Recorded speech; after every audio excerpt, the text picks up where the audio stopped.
제가 이 말씀을 어제 하고 어제 한 말씀은 23장 오늘 해야 되는데 거꾸로 했습니다. 거꾸로.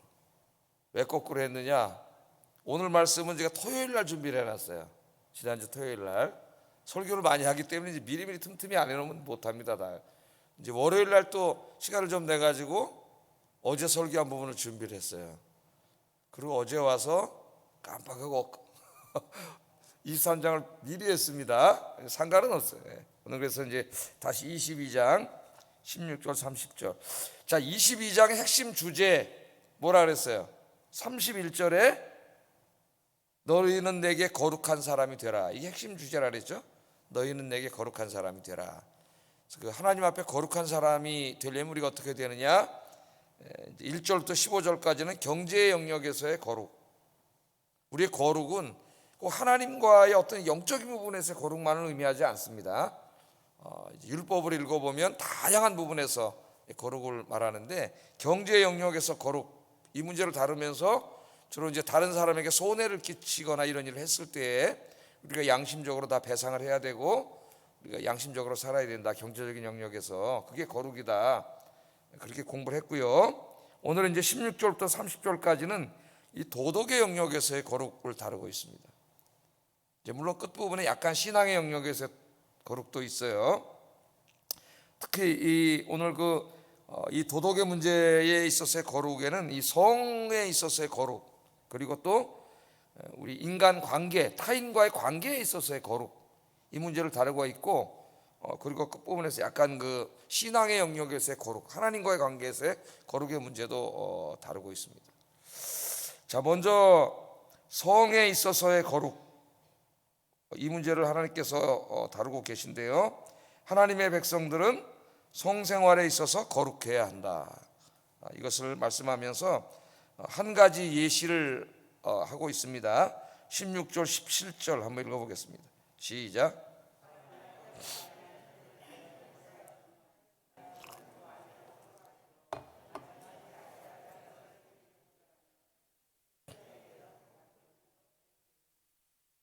예, 하나님께서 이제 우리 창세기부터 읽어보면은 하나님은 인간을 창조하실 때 남자만 만드신 것도 아니고 여자만 만드신 것도 아닙니다. 남자와 여자를 만드셨다는 것.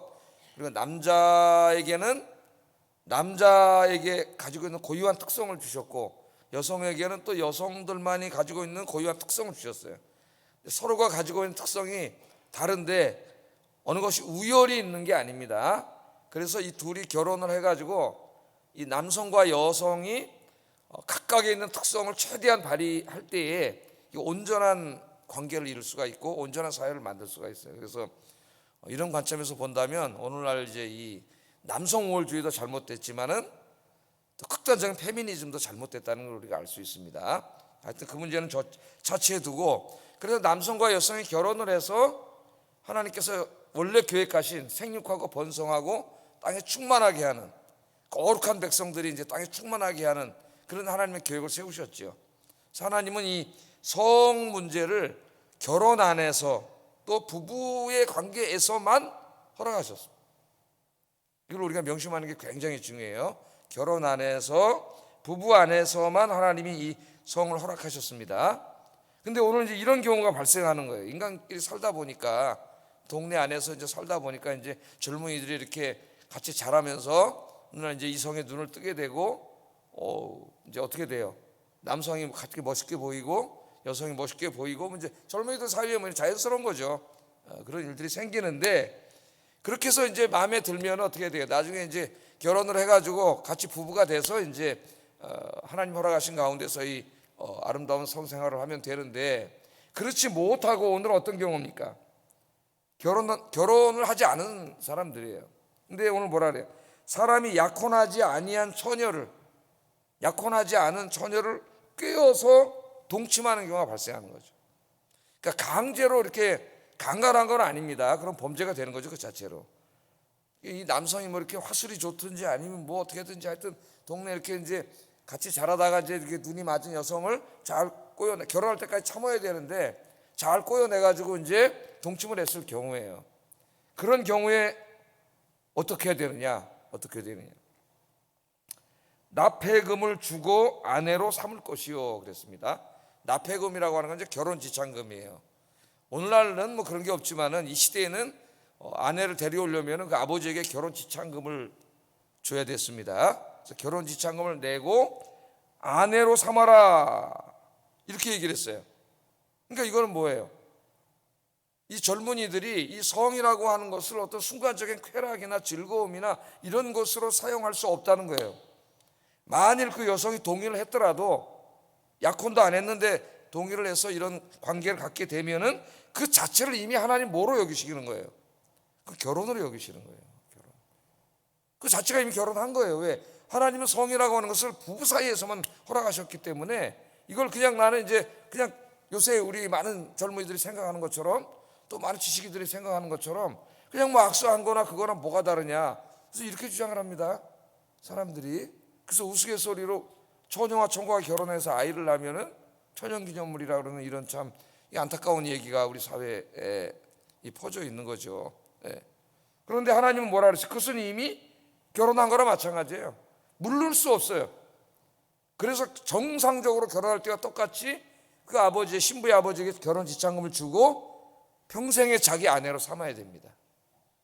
이 말씀을 하는 거예요. 하나님께서.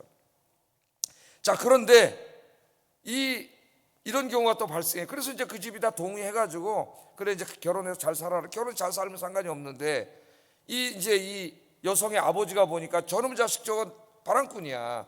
내 딸이 쏘간 거예요.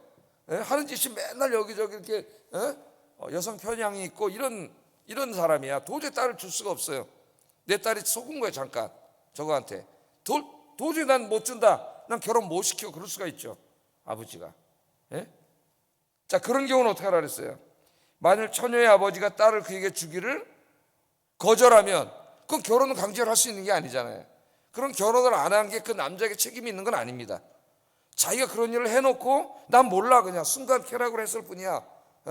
지금 난 딴 사람 더 좋아 이렇게 할 수 없는 거예요. 그건 간음죄로 진 거예요 이미. 그런데 그게 아니에요. 자기는 정말 사랑해서 결혼하려고 그래 그 여성이랑. 근데 아버지가 안 된다는 거예요. 너 같은 놈은 안 된다. 저쪽 아버지가. 그런 경우는 어떻게 하라 그랬어요? 그 처녀에게 납폐금으로 돈을 낼지는 결혼은 못하지만 결혼 지참금은 결혼한 것과 똑같이 줘야 된다 그랬어요. 이 말씀을 얼마를 줘야 되느냐 뭐 이런 것까지 이제 더 자세하게 얘기한 게 이제 그 출애굽 2세들 자녀 세대에게 신명기에서 얘기하잖아요. 그때는 조금 더 자세하게 말했습니다. 신명기 22장 28절 29절 한번 읽어보겠습니다. 시작.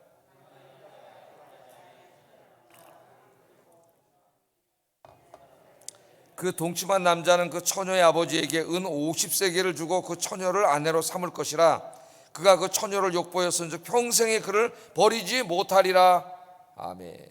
여기 조금 더 자세하게 이렇게 말씀을 하면서 이제 그 납폐금 결혼 지참금을 은 50세겔을 주도록 그렇게 이야기하고 평생 동안 그를 아내로 삼도록 하나님께서 그렇게 말씀을 하셨습니다. 그러니까 이 말씀의 이 핵심은 뭐예요? 핵심은 성생활에 있어서 거룩해야 된다는 거예요. 그 젊음지 혈기가 방장하고 젊음이 그렇지만은 하나님이 이제 짝지어준 그 젊은이들이 결혼하기 전에 어떻게 해요? 끝까지 그 정죄를 지키면서 깨끗한 성을 지키면서 결혼을 해서 부부가 됐을 때 부부 안에서 하나님이 허락하신 아름다운 관계를 갖도록 하나님 그렇게 허락을 하신 거예요. 그래서 이 말씀의 핵심은 뭐냐면은 남성이든 여성이든 성생활에 있어서 깨끗해야 된다. 깨끗해야 된다. 이것을 여러분 오늘날 가르칠 때가 교회밖에 없습니다. 사실은 우리 사회에서는 그냥 뭐 그런 이상한 기구나 줘가지고 그냥 그런 안전 문제 뭐 임신 안 하는 이런 거나 하지 이 도덕적인 문제를 가르치지 않아요. 심지어는 요새 지식인이라고 하는 사람들이 악수하는 것과 그게 뭐가 다르냐 그냥 관계를 맺는데 그냥 이런 식으로 막 젊은이들에게 가르치고 이야기하는 자들도 그런 책도 쓰고 뭐 영화니 뭐니 다 이제 그런 거죠. 그런 것에 우리가 현혹되면 안 됩니다. 우리는 어떻게 살아야 돼요? 하나님의 말씀대로 살아야 된다. 하나님의 말씀대로. 그래서 성은 하나님이 인간에게 주신 선물이고 축복이면 틀림없지만 그것이 하나님 앞에 아름다우려면은 아내와 남편 사이에서만 하나님 허락하셨다고 하는 그 외에는 절대 행해지면은 그것이 가장 추악한 죄악이 된다는 거. 이걸 우리가 명심하시고 또 자녀들에게도 이것을 우리가 가르쳐야 되겠습니다. 그래서 이 성에 있어서 거룩한 여러분의 가정이 되기를 주의 이름으로 축복합니다. 이제까지 지은 죄가 있는 사람은 어떡합니까? 그러면 철저히 하나님 앞에 회개해야죠. 철저히 하나님 앞에 회개하고 여기서 거룩해야 된다. 자, 성에 있어서의 거룩은 이제 간음죄를 다룰 때 상세하게 또 많은 부분을 다루었습니다. 음란이라든가 뭐 이런 부분들, 또 이런 추악한 이런 성문화라든가 이런 데 많이 우리가 적용을 할 수 있는데, 이런 모든 부분에서 하여튼 성과 관계된 이 모든 부분에서 늘 자기를 거룩하게 하는 여러분 되길 주의 이름으로 축복합니다. 우리 주변에 요새 우리를 유혹하는 것들이 너무나 많기 때문에 늘 기도와 말씀으로 묵상하지 않으면 우리의 이 관심과 욕망이 그걸로 가게 돼 있어요. 그러니까 하나님을 향한 열심을 내지 않으면 잘못된 곳으로 가게 돼 있어요. 다윗이 그렇게 하나님을 잘 섬기던 사람이지만 하나님을 향한 열망이 식어지니까 자기 관심이 어떻게 돼요? 남의 집이나 들여다보고 앉아 있는, 그러다가 간음죄를 짓지 않았습니까? 그래서 우리가 이 사탄의 꾀임에 넘어가지 않고 거룩한 삶을 살려면 늘 하나님 앞에 기도하고 예배드리고 찬송 부르고 말씀 묵상하는 여러분 되기를 주의 이름으로 축복합니다.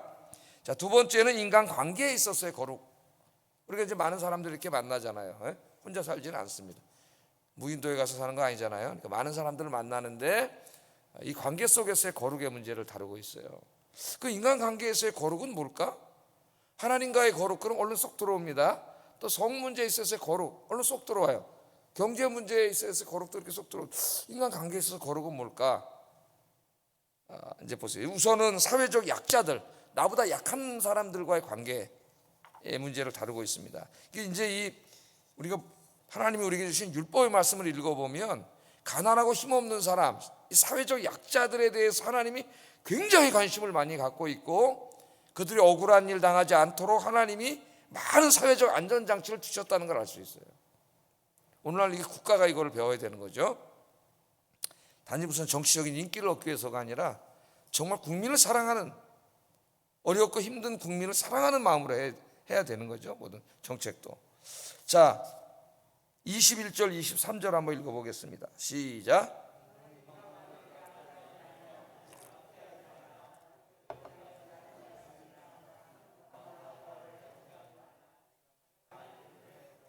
그들이 내게 부르짖으면 내가 반드시 그 부르짖음을 들으리라. 아멘. 여기 보면 이방 나그네와 과부와 고아가 나옵니다. 그러니까 이스라엘이 이제 출애굽할 때에 이스라엘 민족만 출애굽한 게 아니죠. 그 안에서 같이 살고 있던 타민족 사람들도 상당수가 같이 출애굽을 했어요. 거기서 노예 생활을 하지 않고. 그러다 보니까 이스라엘 공동체 안에 이스라엘 민족이 아닌, 아브라함의 자손이 아닌 이방인들이 같이 섞여 있었습니다. 근데 소수죠. 소수예요. 그러다 보니까 자기 민족이 아니잖아요. 그러다 보니까 사람들이 무시하고 함부로 하고 또 부당하게 대하고 막 이렇게 할 수가 있겠죠. 그런 일들의 조짐이 보이기 때문에 하나님이 그렇게 하지 못하도록 하셨습니다. 그래서 이방 나그네를 압제하지 말고 학대하지 말라, 이 두 말씀을 하셨어요. 압제하지 말고 학대하지 말라. 자, 이 말씀을 이제 우리에게 적용을 해야 되는데, 우리 사회에도 지금 외국인들이 굉장히 많이 들어와 살고 있고요. 여러분들도 이제 지방에 휴가 때 잠깐씩 가보시면은 일하는 데 보면 깜짝 놀라죠. 이 아시아 동남아권에서 상당히 많이 들어와가지고 다 일을 하고 있어요. 옛날에 한국 사람이 일해야 되는데 한국 사람 힘든 일 안 해, 이제 잘 힘들어서. 외국인들이 상당히 많이 들어와 있고, 경기도 여기만 좀만 나가도 이렇게 가건물 짓고 공장하는데 거의 다 외국인들이더라고요. 일하는 분들이 외국인이 상당히 많이 들어와 있습니다. 근데 이제 이것이 우리 기독교 역사에서도 굉장히 기독교인들이 잘못 선행한 부분이 바로 이방 나그네를 압제하는 문제예요. 그 대표적인 것이 이제 그 노예제도 아니겠어요? 기독교인들이, 그 경건한 그리스도인들이 아프리카에 가서 행복하게 자기들끼리 잘 사는 사람들을 붙잡아다가 강제로 끌어와가지고 노예시장에 팔아먹고 그 사람 취급도 안 하고 동물만도 못하게 다루면서 학대를 하지 않았습니까? 그래서 나중에 이제 그 정말 진실한 그리스도인들이 윌리엄 윌버포스 같은 영국의 하원 의원이 이제 노예 무역제도 금지, 노예 금지 이런 운동을 했고, 미국의 노예를 이제 링컨 대통령이 독실한 그리스도인인 링컨 대통령 노예 해방을 했지만, 그 이후에도 뭐 법적으로만 해방했지만 엄청나게 차별을 했죠. 미국 사회에서도, 유럽에서도 마찬가지고. 그래서 이제 마틴 루터킹 목사님 인권 운동도 하고, 그 사람 꿈이 언젠가는 미국 사회에서 백인과 흑인이, 그 어린이들이 함께 싸우지 않고 무시하지 않고 함께 아름답게 사는 나라, 그게 나에게 그 루터킹 목사의 꿈 아니었어요? 나에게는 꿈이 있습니다. I have a dream 하는 그 유명한 연설이 나오고, 최근까지도 남아프리카 공화국의 그 그리스도인들이 중심이 된 나라인데 아파르타이트 정책을 써가지고 백인과 흑인의 차별 정책을 오랫동안 써오다가 이제 그 제도를 폐지했죠. 넬슨 만델라라고 하는 이제 흑인 대통령이 되고 이제 그분 돌아가셨지만은, 그러나 아직까지 사회 안에는 차별이 엄청나죠. 그러니까 미국 사회 이렇게 보면은 캘리포니아나 LA, 로스앤젤레스 이런 데 가면은 별로 잘 안 보여요. 왜냐하면 거긴 백인이 소수예요. 백인이 한 20%밖에 안 돼요. 거기는 히스패닉 제일 많고요. 그다음 차이니스, 중국 사람 많고, 그다음 한국 사람도 많아요. 별로 그런 게 없는데, 이제 저 중부 지방이나 남부 지방, 남서부 지방 이런 데로 가면은 거의 백인들입니다. 근데 이런 데는 법으로는 차별을 못 해요. 그 큰일 나요. 이런 호텔에 이제 뭐 흑인이 들어갔는데 너 못 들어와 막았다 그랬다 벌금 어마무시하게 맞아. 법적으로는 차별을 못 하는데, 법적인 차별보다 더 모멸감을 느끼는 게 뭐예요? 인간적인 차별이에요. 다 째려보고 이렇게 말 한마디를 해도 저는 미국에서 뭘 몰라가지고 이제 물어보는데 발음이 별로 안 좋잖아요. 예? 알아들었으면서도 못 알아들은 척하고 sorry? 예? 벌써 눈이 딱 거만한 게 보여, 백인들이. 근데 진짜 그 학교에 가면은 다 그리스도인들이잖아요. 너무 친절하고 전혀 다른 사람들, 백인들인데 정말 신앙의 힘이 위대하다는 걸 느꼈어요. 내가 영어를 잘 못해가지고 미안한데 좀 이렇게 얘기하면 무슨 말을 하냐고 미국 사람들이. 그리스도인들은 나는 우리나라 말밖에 영어밖에 못하는, 당신은 한국말 잘하고 영어도 이렇게 해야 하고 당신은 훨씬 훌륭하다고. 그 어려운 사람들도 보면 막 혼자 와서 공부하거나 이런 사람들 다 제가 초대한다 그랬잖아요. 추수감사절이나 성탄절이나 이런 날 혼자 하지 않더라고요. 다 학교랑 연결이 돼가지고 학생들 다 초대해서 집에서 잔치를 열어서 저도 몇 번 가봤어요. 혼자 갔을 때 학교에서 불러, 혼자 온 거 불쌍해가지고 혼자 온 사람들은 명단을 가지고 있다가 그리스도인들 그 좀 잘 사는 사람들하고 다 연결을 해줘가지고 어디 파티가 있는데 가겠냐고, 그 의사 집에도 가보고, 뭐 그 할리우드 프레스비테리언 처치의 그 장로교회죠. 할리우드 장로교회, 그 할리우드 알잖아요 우리가. 거기 큰 교회인데 그 장로님 집에, 부부 집에 별장에도 초대받아가고, 제가 일부러 갔어요. 일부러 미국 사람들이 어떻게 사는지 많은 감동을 받았죠. 그리스도인들 중에 훌륭한 분들은 그런 일을 해요. 그러나 그냥 교회를 똑같이 다니지만 계속해서 인종차별을 하고 그 마음이 거만한 사람들이 있어요. 특별히 이 노예제도라든가 아파르타이트 정책이나 지금도 그들의 마음속에 지워지지 않는 인종차별. 뭐 축구하는데 우리 손흥민 선수가 축구하는데 막 걔네들이 조롱하지 않습니까? 아세안인들, 뭐 그다음에 아프리카 사람들 막 조롱하고 인종차별하고 막 손모양으로 놀리고, 막 법으로는 큰일 납니다. 잡혀가요 거기. 막 지금도 막 그 사회가 막 그렇게 하잖아요. 우리는 안 그럴까요? 대한민국 사람은? 그럼 대한민국 사람이 인종차별 엄청 합니다. 미국 가보세요. 제가 뭐라 그랬어요? 흑인은 우리 한국 사람 무시하고 흑인이 무시해요. 우리 한국 사람은 흑인 무시하고, 또 우리는 또 멕시칸이라는 사람 무시하고, 멕시칸은 우리 무시하고, 서로 무시하고 사는데 백인한테는 다 무시하고 산다. 한국 사람도 엄청나게 무시합니다. 멕시칸이나 이런 사람이 애들 안 보내고, 물론 이제 좀 우범지대도 있지만, 근데 가만히 보니까 내 마음속에도 그런 게 있더라고. 내 마음속에도 깜짝 놀랐어요. 우리 마음속에. 오늘 하나님이 이방 나그네를 압제하지 말라는 말에는 우리가 정말 깊이 반성해야 돼. 우리 기독교 역사를 통해서도, 서구 기독교 역사를 통해서도 우리나라에 와 있는 수많은 동남아에 있는 이런 사람들을 볼 때 우리가 어떻게 바라보고 있느냐, 어떻게 바라보고 있느냐. 우리 마음속에 혹시 제가 그러고 있더라고요. 솔직히 말하면은. 회개. 또 그들이 많이 와서 일하고 그러는데 부당하게 월급도 제대로 주지 않고 복지도 제대로 하지도 않고 못된 사람들 너무 많죠. 우리 그리스도인들은 절대로 그러면 안 되고, 우리 마음속에 있는 그 차별, 하여튼 이것을 싹 없앨 수 있도록 늘 기도하시기를 주의 이름으로 축복합니다. 또 하나는 과부나 고아, 뭐 그 당시 가장 어렵고 힘든 사람 아닙니까? 그 사람들을 어떻게 해롭게 하지 말라 그래요. 힘없다고, 약하다고, 함부로 대하고, 상처 주는 말하고, 모욕하는 말하고, 이런 거 하면 안 되는 거죠. 하나님 뭐라 그러셨어요? 여기에 대해서는 하나님 강력하게 말씀을 하셨는데요. 23절 24절 한번 읽어보겠습니다. 시작.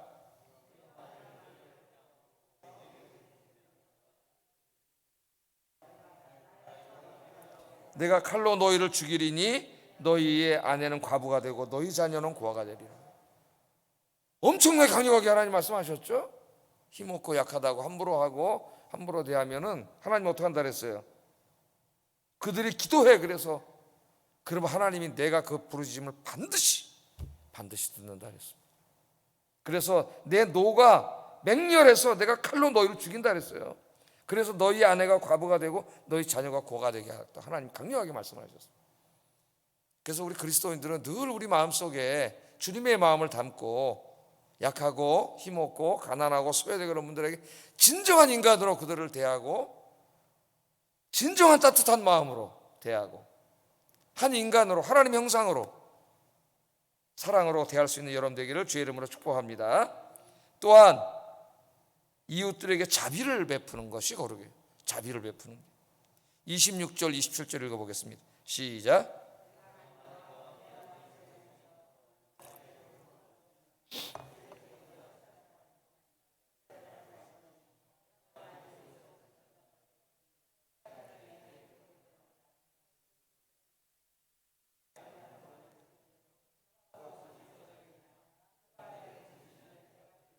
나는 자비로운 자임이니라. 아멘. 25절 안 읽었는데 25절도 한번 성경책 보고 한번 25절도 읽어보겠습니다. 시작.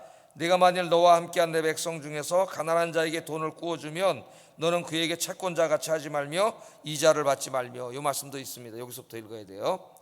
자, 세 가지. 가난한 이웃에게 돈을 구워주되 세 가지를 하지 말라 그랬어요. 첫째는 채주같이 하지 말라. 빚독촉하지 말라는 얘기입니다. 이건 누구에게? 사기꾼에게 돈을 사기당했을 때 말한 게 아니고 가난한 이웃에게 꿔줬을 때예요. 그 다음에 두 번째는 이자를 받지 말라. 세 번째는 겉옷을 담보로 잡지 말라. 이 말은 이스라엘 사람들, 가난한 사람은 겉옷이 하나예요. 근데 해가 지면 추워지잖아요. 갑자기 날씨가. 겉옷이 없으면 살 수가 없어요. 근데 이 사람이 너무 가난해. 밥을 굶어.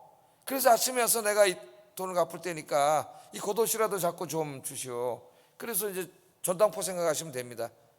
요새도 전당포가 있긴 있어요. 이걸 주고 이제 이걸 주면 해지기 전에 돌려주라는 거예요. 네? 왜? 그거 없으면 그 사람 겨울에 밤에 살 수가 없어요. 그걸 줘야 돼. 그럼 전당 갚지 말라는 거예요. 이자 절대 받지 말고. 이자 받고 돈놀이 하는 사람들이 있습니다. 그리스도는 이자놀이 하면 안 돼요. 그 다음에 체주처럼 빚독촉하지 말라는 거예요. 제가 이제 교회 생활 오래 이렇게 교육자 생활하다 보니까 교인들 간에 금전거래 문제가 발생할 수가 있고 또 한 사람 경제적으로 여유로울 때 어려운 성도 가서 조금 금전에 부탁을 할 수가 있고 그래서 제가 상담을 받은 적도 있어요. 우리 교회에 있을 때는 아니고 다른 교회 이제 교구 목사 할 때 한데 저희 교구 안에 그 돈이 많으신 분이 계셨는데 집사님이 근데 한 번은 이제 그 얘기를 하더라고요. 그것도 같이 제가 이제 성경 공부를 가르치는 그룹 안에서 그런 일이 벌어졌어요. 근데 그분도 신앙생활 잘하는 분이 너무 어려우니까 좀 얘기를 했는데 이분이 이제 부담을 느끼는 거예요. 왜냐면 같이 모여서 성경 공부를 하고 그러니까 매일 얼굴을 마주 봐야 되잖아요. 굉장히 친밀하고 어떻게 해야 되겠느냐 이럴 때. 그래서 제가 이제 그렇게 얘기를 했습니다. 주란주라는 얘기 할 수는 없고 제가 이수사님 성경의 가르침은 하여튼 그 얘기를 들어보고 그분이 정말 너무나 어려워. 이거 없으면 이게 어떻게 기초생활이 무너지는 그런 문제라면 그냥 주세요. 주세요. 그냥 드리세요. 드리면서 집사님 열심히 일하셔서 꼭 갚으셔야 됩니다. 그렇게 말하고 드리세요. 그렇게 얘기를 했어요. 드리라고. 이자 받고 돈 빌려 이런 건 절대 안 되고 달라 그러면 드리고 이거 빌려줄 때는 꼭 열심히 해서 갚으라고 빌려주되 받을 생각은 하지 마세요. 그러니까 내가 기쁜 마음으로 줄 수 있을 만큼 주세요. 제가 이제 30대 목사 때 이렇게 가르쳤더니 알았다 그러더라고요. 네. 지금도 여전히 진리인 것 같아요. 너무 어렵고 힘든 이웃을 봤을 때 우리 교회 안에, 공동체 안에, 그 안에 이렇게 금전적인 문제가 생기면 안 되죠. 그럼 그 사람이 조금 재정 경제적 여력이 있다고 이 사람 저 사람 가서 다 얘기하면 교회를 못 다녀요. 부담이 돼가지고 그런 일도 있어서는 안 되겠지만, 정말 내가 볼 때 어려운 사람이라면 그냥 주라는 거예요. 예? 그러나 이 교인끼리 그거 이외에 돈을 주고받고 거기서 이자를 받고 이런 일은 절대 해서는 안 돼요. 교회 공동체 안에 큰 시험이 들고요, 거기서 반드시 문제가 생겨요. 그런 일은 절대로 하면 안 돼요. 그래서 오늘 여기 어려운 이웃들을 향해서 말하는 거예요. 어려운 이웃들. 예? 그러니까 내가 뭘 사업을 하려고 하는데, 뭘 하려고 하는데 돈이 필요해. 교회 안에서 누구에게 돈 빌려주세요. 이런 거는 절대 하지 마세요. 교회는 내가 어떤 그거 안에서 나의 이득을 챙기고 그런 데가 아닙니다. 그러나 내가 조금 여유가 있는데 교회 안에 너무 어려운 분이 있을 때는 여러분 그냥 주세요. 상처받지 않게, 자존심 상하지 않게, 따뜻하게 그 사람 다시 일어날 수 있도록 그런 아름다운 사랑이 우리 안에 가득하기를 주의 이름으로 축복합니다. 내가 누가 그래서 받았으면은 정말 내가 감사하게 여기고 열심히 일해서 받은 사람은 빨리 갚아야 돼요. 열심히 일해서 투잡을 뛰든지 열심히 일을 해서 갚아야 됩니다. 그게 하나님 앞에 옳은 거예요. 우리 교회는 이런 공동체가 되기를 주의 이름으로 축복합니다. 그 다음에 이제 한 가지 더, 지도자와의 관계예요. 지도자, 뭐 정치 지도자가 될 수도 있고 제사장과 같은 종교 지도자가 될 수도 있습니다. 제사장과 이 지도자와의 관계는 어떻게 하라 그랬는데 28절 한번 읽어보겠습니다. 시작. 저주하지 말지니라. 너는 재판장을 모독하지 말며 백성의 지도자를 저주하지 말지니라. 이제 재판을 받다 보면 억울한 일 생기고, 저 재판장 저놈의 새끼 저거 엉터리 재판장 돈 받아 처먹었냐 그러면서 별일 다 생기겠지. 뒤에 앞에서는 못해도 뒤에서. 근데 하나님 뭐라 그랬냐면 재판장을 모독하지 말고 지도자를 저주하지 말라, 그렇게 얘기합니다. 그 사람이 어떤 비리를 행하고 불의를 행한 것에 대해서 정당한 어떤 그 사실에 의해서 거기에 대해서 말하지 말라는 말씀이 아니에요. 그걸 말하지 않으면 안 되겠지. 이것은 조롱과 모욕, 비난, 욕설 이런 겁니다. 이런 거 하지 말라는. 그래서 여러분, 이 말씀을 실천한 사람이 누구라 그랬어요? 수요일 날 공부했잖아요. 다윗이라 그랬잖아요. 다윗이 사울 왕을 죽이지 않은 이유가 바로 이 출애굽기 22장 28절 말씀 때문이에요. 백성의 지도자를 저주하지 말라, 이 말씀이에요. 이 하나밖에 없어요. 이 말씀을 적용한 거예요. 사울 왕을 죽이면 왕이 되는데 네 백성의 지도자를 저주하지 말라는데 어떻게 죽일 수가 있느냐. 그래서 이것을 시킨 거예요. 사울을 죽이지 못한 거예요, 사도 바울이. 그래서 여러분 하여튼 이 문제를 여러분들 기도하시면서 잘 지키시고, 특별히 교회 안에서 영적인 지도자들이나 이런 데 함부로 이야기하고 뒤에서 험담하고 이런 일들은 교회 공동체를 허무는 일일 뿐만 아니라 그 이야기를 듣는 사람도 시험에 들게 하고 하나님 앞에 큰 죄를 짓는 거예요. 그런 일은 절대로 하지 않기를 주의 이름으로 축복합니다. 늘 기도해 주세요. 기도. 그 사람이 잘못하면은 다윗이 얘기했잖아요. 하나님이 치실 거다. 하나님이 치실 거다. 하나님이 알아서 하세요. 하나님. 자, 마지막, 시간 굉장히 많이 자세하다. 빨리 하겠습니다. 마지막에 신앙의 영역을 잠깐 다루고 있는데, 첫째는 무당을 찾아가지 말라 그랬어요. 18절 20절 읽어보겠습니다. 시작.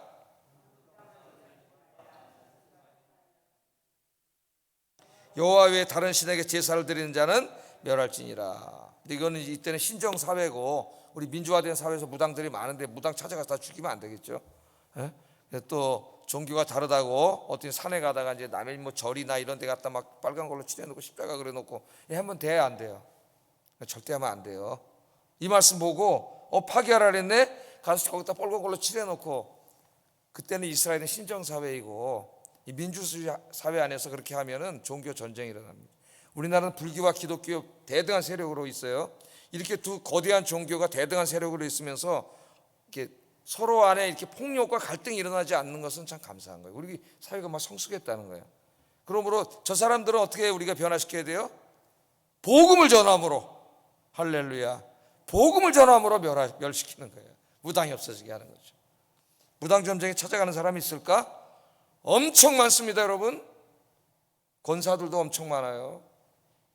뭐 궁합 보러 다니고 이사 날짜 보러 다니고 뭐 이런 관습과 습관에 의해서 또 우리 아이들 타로점부터 시작해서 재미로 아침마다 신문 보면서 오늘의 운세 보고 또 인터넷 오늘의 운세 보고 또 위로받는 그리스도인들도 많아요. 이런 모든 미신과 우상숭배 잔재들을 우리 마음속에서 완전히 몰아내길 주의 이름으로 축복합니다. 그 다음에 마지막은 하나님과의 관계에서 하나님을 예배하면서 소중한 것들을 하나님께 드리라는 거예요. 29절 30절 읽어보겠습니다. 시작. 내 처음 난 아들들을 내게 줄지며 내 소와 양도 그와 같이 하되 이래 동안 어미와 함께 있다가 여드레 만에 내게 줄지니라, 이렇게 말씀을 하셨습니다. 그러니까 하나님께 드릴 때는 아까워서 그냥 막 하다가 그냥 그러는 게 아니라 제일 귀한 걸 드리라는 거죠. 하나님 우리 인생의 가장 소중한 분인데 하나님께 드리는 거 왜 이렇게 인색하고 아깝고 그래서 다 골로다가 나쁜 거 주고, 결국 말라기 시대면 어떻게 한다 그랬어요? 제일 나쁜 거 하나님께 드리는 거죠. 11조 할 때 이스라엘 사람들이 이렇게 막대기 놓으면 어떻게, 양이 지나가면 이제 하나 둘 셋 넷 다섯 여섯 일곱 여덟 아홉 10번째 지나가 딱 빼서 하나님께 드리는 거거든요. 근데 이제 딱 믿음 없는 사람이 이제 그래도 11조 내야 되겠으니까 딱딱딱 하다 10번째 딱 지나가는데 왜 이렇게 10번째마다 살찌고 포동포동만 지나가네, 아까워. 그러니까 이제 그렇게 하고, 말라기 시대는 어떻게 했냐면 병들고 약하고 이런 걸 빼놨다가 9마리가 지나가면 10번째 툭 집어넣어서 그게 지나가는 거예요. 그걸 하나님께 드린 거예요. 그런 식으로 아까우니까. 하나님께서 말라기를 선지자를 통해서 얘기하잖아요. 그것을 너희 총독에게, 네 왕에게 갖다 바쳐봐라. 그가 받겠느냐? 어떻게 하나님 앞에 그런 걸 갖다 드리냐? 너희가 소득의 11조를 내면은 내가 다 이렇게 채워줄 텐데, 복을 줄 텐데, 그걸 그렇게 아까워해가지고 11조를 안 내서 성전 예배가 다 무너지고 성전이 없어지고 제사장들이 다 떠나고 레위인 다 떠나. 왜? 먹고 살 길이 없으니까 다 동사지로 다 떠난 거예요. 성전 예배가 다 무너진 거예요. 그런 가운데서 안타깝게 얘기한 거죠. 느헤미야는 막 강제로 끌어다가 개혁을 하고. 그래서 여러분, 하나님의 은혜가 큰데 하나님께 드릴 때는 가장 소중한 것 드릴 수 있기를 주의 이름으로 축복합니다. 기도하겠습니다. 21세기 성타락, 성문란의 시대에 우리가 살고 있습니다. 그 한가운데서 성적으로 거룩한 삶을 살게 하소서. 가난하고 힘없는 사람을 따뜻하게 대하고 사랑을 베푸는 삶을 살게 하시고 지도자들을 존중하는 삶을 살게 하소서. 모든 우상 숭배를 멀리하고 오직 하나님만 예배하며 하나님을 섬기는 삶을 살게 하소서. 기도하겠습니다.